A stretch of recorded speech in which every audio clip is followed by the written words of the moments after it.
अस्सलाम वालेकुम रहमतुल्लाह। मैं हूं शम्स बरस कासमी और आप देख रहे हैं मिल्लत टाइम्स।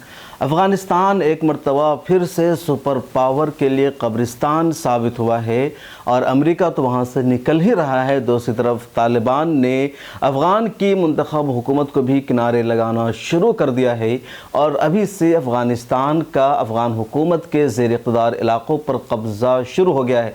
और पिछले चंद ही हफ़्तों में अफ़गान तालिबान ने 17 से ज़्यादा अज़ला पर कब्ज़ा कर लिया है, जो ख़बर दुनिया भर में मौज़ूए बहस बनी हुई है। और यही सबसे ज़्यादा कि क्या अफ़गान की जो अब अगली हुकूमत होगी अफ़गानिस्तान में वो किसकी होगी, मुकम्मल तौर पर तालिबान को होगी या जो अफ़गान की अभी मौजूदा पार्टियां हैं उनको भी थोड़ा बहुत चांस मिलेगा या फिर कोई और पार्टी होगी जिससे अब तालिबान का सपोर्ट होगा। इन तमाम मुद्दों पर बहस हो रही है। हम तफसील से बताने जा रहे हैं आपको।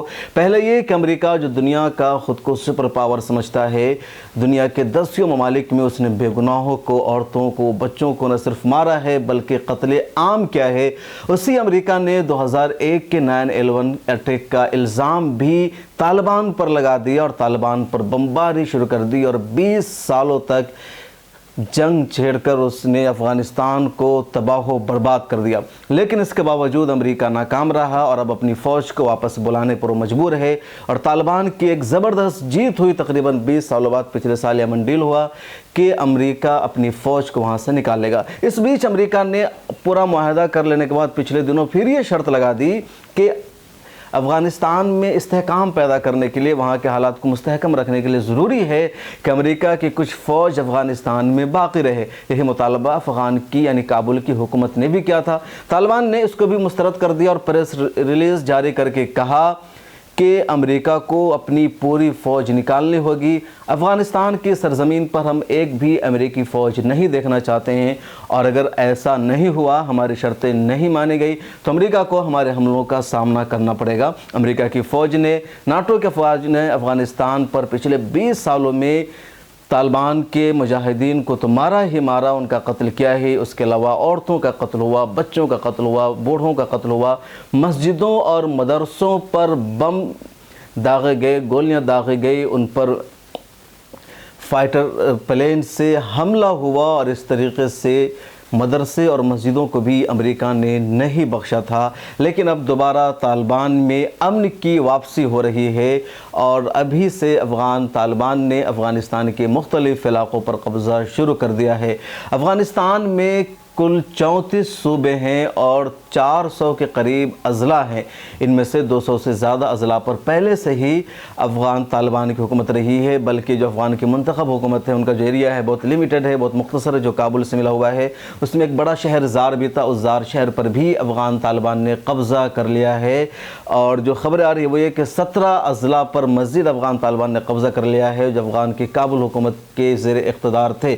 और अमरीकी फ़ौज भी अब मुकम्मल तौर पर वहाँ से निकल रही। बात 1 मई तक ही निकालने की थी, लेकिन अभी वहाँ से अमरीकी फ़ौज का मुकम्मल इनखला नहीं हुआ है, लेकिन अगले चंद दिनों में हो जाएगा। अब सवाल ये कि अमरीका में अगली हुकूमत किसकी होगी, जो हुकूमत होगी वो कैसी होगी।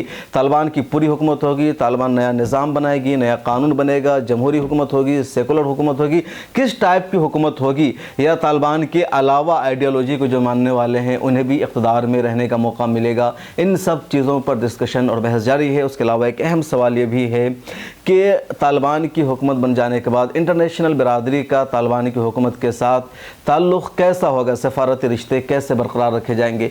क्या जिस तरह भी कि अफ़गान हुकूमत के साथ सफ़ारती ताल्लुक़ और रिश्ता बरकरार है, उसी तरह तालिबान की हुकूमत बनने के बाद भी रिश्ता बरकरार रहेगा या उसे ख़त्म कर लिया जाएगा, मामले को उलझाया जाएगा।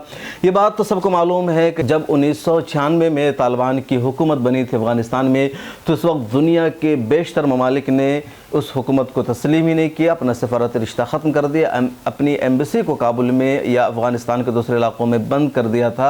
सिर्फ 3 मुल्कों ने तालिबान की हुकूमत को अफ़गानिस्तान में तस्लीम किया था, एक सऊदी अरब, दूसरा पाकिस्तान और तीसरा मुत्तहिदा अरब इमारत। इसके अलावा किसी भी मुल्क ने उसकी पॉलिसी को तस्लीम नहीं किया था। सवाल यह भी कि इंडिया का कैसा रवैया होगा। 1996 में जब तालिबान की हुकूमत बनी थी अफ़गानिस्तान में, तो हिंदुस्तान ने तस्लीम ही नहीं किया था तालिबान की हुकूमत को। वहाँ अपनी जो एम्बेसी है, सफारत खाना हिंदुस्तान को सभी बंद कर दिया गया था। हालांकि एक मौका ऐसा भी आया जब अटल बिहारी वाजपेयी की सरकार को तालिबान के सामने झुकना पड़ा था। अब अपने यहाँ के जो वज़ीर ख़ारजा थे उस वक्त के जसवंत सिंह, उन्हें जाना पड़ा था क्योंकि कंधार में हिंदुस्तान के एक तैयारे को हाईजैक कर लिया गया था और वहाँ से हिंदुस्तान के तकरीबन 200 शहरियों को रिलीज़ करने का मामला था जिन्हें तालिबान मारने के कगार पर था। तो उस मामले में तालिबान से एक तरह से ताल्लुक़ पैदा हुआ था हिंदुस्तान की हुकूमत का, उस वक्त फिर मामला बिगड़ता गया। अब अगली हुकूमत में क्या होगा, क्योंकि अफ़गानिस्तान में हुकूमत की बहुत ज़्यादा दिलचस्पी रही है, पाकिस्तान को लेकर के भी ज़रूरी है कि अफ़गानिस्तान से इंडिया के ताल्लुक़ ज़्यादा बेहतर रहे, वरना फिर पाकिस्तान चढ़ाई करने की कोशिश करेगा। ऐसे में अहम यह है कि तालिबान की जब सरकार बन जाती है तो हिंदुस्तान की पॉलिसी कैसी रहेगी। दूसरी तरफ पाकिस्तान की इस वक्त अफ़गानिस्तान में बहुत ज़्यादा मुदाखलत हो गई है। तो ये तमाम सवाल अहम है, गौर व फिक्र किए जा रहे हैं। आप इस बारे में क्या सोचते हैं, आपकी क्या राय है, कमेंट सेक्शन में ज़रूर लिखिए। और हाँ, हमने शुरू में कहा एक जुमला कि अफ़गानिस्तान सुपर पावर के लिए हमेशा कब्रिस्तान साबित हुआ है और तारीख़ी सच्चाई है। आज अमेरिका को वहाँ से शिकस्त का सामना करना पड़ रहा है, अमेरिका वहाँ से निकल रहा है। इससे पहले रूस सुपर पावर था और उससे अफ़गानिस्तान में बुरी शिकस्त का सामना करना पड़ा। सिकंदर आज़म, जिसे दुनिया का सबसे बड़ा फातह कहा जाता है, हालांकि तारीख़ी सच्चाई बिल्कुल भी नहीं है। सिकंदर आज़म से भी कई दूसरे बड़े फातह रहे हैं जो तारीख़ पर देखा जाए, लेकिन एक तारीख़ उड़ा दी गई है और कहा जाता है सिकंदर या अलेक्जेंडर। तो सिकंदर आज़म को भी अफ़गानिस्तान में शिकस्त का सामना करना पड़ा था और सिकंदर आज़म के बदन पूरे के पूरे ज़ख्मी हो गए थे अफ़गानिस्तान में। इस सिलसिले में आपकी क्या मालूमात है, कमेंट सेक्शन में लिखिएगा। मिलर टाइम्स ने हिस्ट्री और तारीख़ को आप तक पहुंचाने के लिए एक नया चैनल बनाया है, द हिस्ट्री पॉइंट। डिस्क्रिप्शन में लिंक पर क्लिक कीजिए, उसे सुनिए, उससे वाबस्ता रहिए, दूसरों को भी शेयर कीजिए।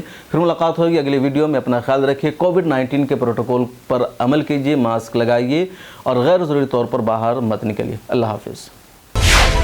मिलत टाइम्स को आपकी ज़रूरत है, हमारी आप माली मदद करें। हर महीने सिर्फ 100 रुपये और 1 साल के लिए 1 साल सिर्फ 1000 रुपये। रकम भेजने के लिए यहाँ दिए गए फ़ोन पे, गूगल पे और पेटीएम नंबर का इस्तेमाल कर सकते हैं।